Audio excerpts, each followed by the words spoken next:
ضعیف افراد جو بڑھاپے میں تنہا رہتے ہیں، ان کے لیے تلنگانہ حکومت نے ڈے کیئر سینٹر قائم کرنے کا فیصلہ کیا۔ محکمہ بہبودی خواتین و اطفال معذورین و معمر افراد کے تحت ریاست بھر میں 37 multi service day care centre مراکز قائم کرنے کا فیصلہ کیا گیا۔ وزیر بہبودی خواتین و اطفال سیتکا نے اس منصوبے سے متعلق فائل پر دستخط کیے۔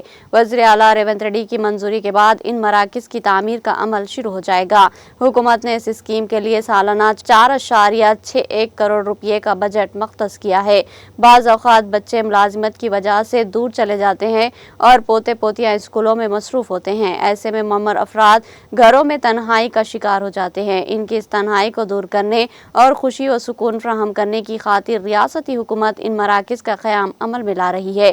یہ مراکز اٹل ودیو ایودھک یوجنا کی رہنمایانہ خطوط کے مطابق تعمیر کیے جائیں گے۔